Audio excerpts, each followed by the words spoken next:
আসসালামু আলাইকুম, আমি আনফিয়া হক সুহি। সকলকে স্বাগত জানাচ্ছি মুন্সিগঞ্জ ফুড অ্যান্ড আরিয়ান ব্লগে। আজকে আমি বানিয়েছি পাগলা মুড়ি। কিছুদিন যাবৎ খুব অসুস্থতার মধ্য দিয়ে যাচ্ছি, তাই আপনাদের সাথে কোনো ভিডিও শেয়ার করা হচ্ছে না।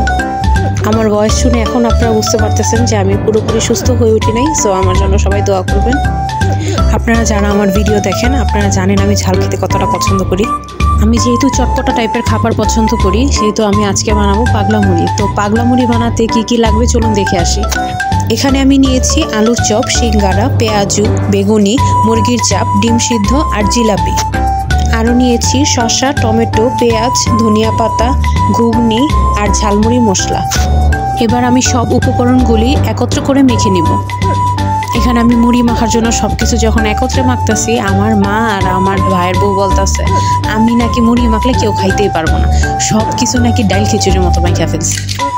কেন জানি আমার অসুস্থতার কারণে ঝাল ঝাল আমার এরকম নানান পদ দিয়ে মুড়ি খাইতে মন চেতেছে। আমি আরও কিছু দিতাম, গরুর মাংস দিতাম, তারপর হচ্ছে কাবাব দিতাম।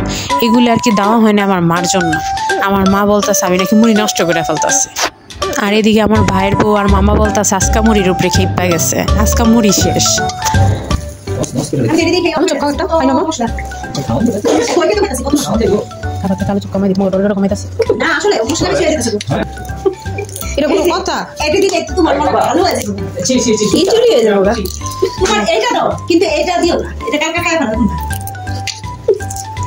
কিছুই না দেই বুধ এমনি কটা এমনি বুধই আমি তো বানাইছি তো খাওয়ানোর লেগেই। এখন যদি জিনিসটা ভালো হয় তো সবাই একটু করে খাই। খাওয়া দেয় নাকি?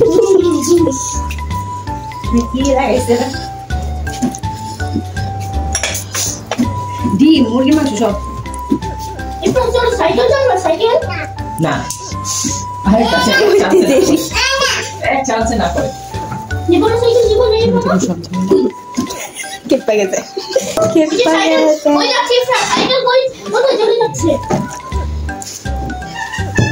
শুনলেনই তো এতক্ষণ কি বলতেছে, এখন আমি আবার সস দিতেছি।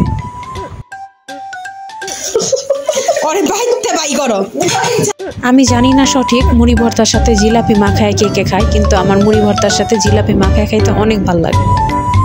এই ছিল আমার আজকের মুড়ি মাখা। দেখলেনই তো আমার ভাগে কত টোপ পড়ছে।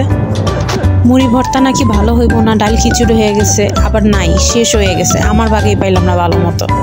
যাই হোক, মুড়ি ভর্তা টাইপের জিনিস সবাই মিলে একসাথে খাওয়ার মজাই আলাদা। আমার ভিডিওটি যদি ভালো লেগে থাকে লাইক, কমেন্ট, শেয়ার করবেন এবং অবশ্যই সাবস্ক্রাইব করবেন। সকলকে ধন্যবাদ।